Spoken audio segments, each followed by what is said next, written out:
Hello and welcome back to another amazing episode of Will You Just Shut Up, the number one PTI show in the nation. I'm your host, Graham Thompson, along with my co-hosts, Luke and Finn. And today's topic is the most disappointing team in the NBA from last season. Luke? I think the most disappointing team is the Phoenix Suns because they made all these moves, bringing in Kevin Durant, trading away Mikal Bridges, who is an all-star caliber player, and then just flunking again in a Game 6 by 40 points to the Denver Nuggets. They've by far been the most disappointing team the last 2 years, losing to Dallas and then losing to Denver, but just having all the star power with Kevin Durant, Devin Booker, and Chris Paul, and then just basically falling off of a cliff. It's just... And dying a very painful death. Yeah, it's just been sad to watch them play basketball. Now, the argument could be made that the Nuggets are the Nuggets, but Finn? Yeah, so I understand what you're saying about the Phoenix Suns. You know, they have Kevin Durant, they have Devin Booker, they had Chris Paul, which I think at this point in his career doesn't make nearly as big an impact as some people think he does. But in my opinion, the most disappointing team this NBA season was the Philadelphia 76ers, and I'll tell you why. They had Joel Embiid and James Harden, two former MVPs, and Joel Embiid is the current reigning MVP.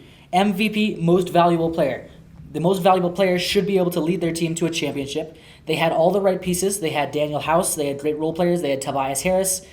They had Tyrese Maxey. They had two stars, James Harden and Joel Embiid. And I feel like the Suns lost to the eventual champion Denver Nuggets. So there's an argument that could be made, at least that I'm making, that they lost to the team that eventually went on to win the championship. They were the best team in the NBA. The Philadelphia 76ers lost to the Boston Celtics, who lost in the conference finals. They didn't even make it to the finals. So in my book, the most disappointing team was the Philadelphia 76ers. I hear what you're saying about the 76ers, and I hear what you're saying about Joel Embiid being the MVP. But you could also make a point that Joel Embiid snubbed Jokic of an MVP, and that Jokic should have been the third MVP. Yeah, and I completely agree with you on that. I've been saying all along that Jokic should have been a three-time MVP. I mostly believe that was due to voter fatigue, but we're not talking about what could have been, what should have been. What happened was Joel Embiid won most valuable player of the NBA, and the most valuable player of the NBA should be able to lead their team to a championship or to the finals in the first place. They didn't do either. Especially given that other than the Celtics and the Bucks, they have a pretty terrible conference.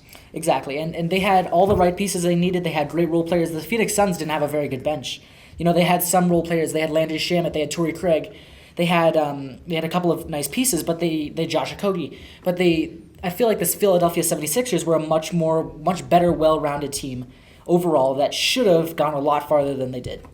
I mean, yes, Philadelphia definitely showed up and was a disappointment losing to the Boston Celtics. But also, you have to think about, like,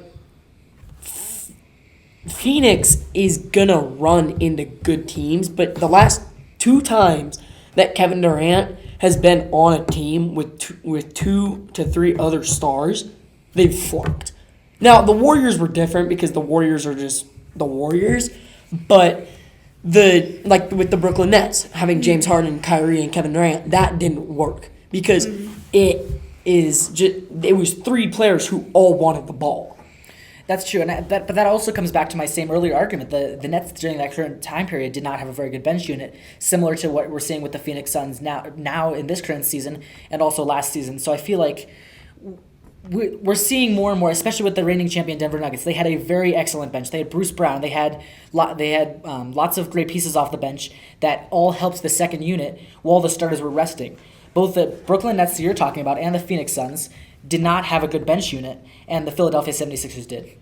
Well, you could say that with that Kevin Durant, Kyrie, and James Harden team, that they had a good bench. They had Bruce Brown, Joe Harris, Nick Claxton, and they all had good pieces. And two of the three of those guys that I just named are now starters for that Nets team. And Bruce Brown just went to win a championship with Denver.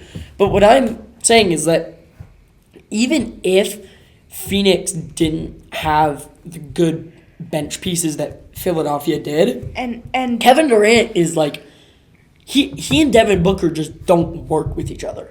And that's what I don't understand is why they traded for him, is because they knew that Kevin Durant didn't work in Brooklyn because Kevin Durant, Kyrie, and James Harden, they all wanted the ball. They all wanted to score 30.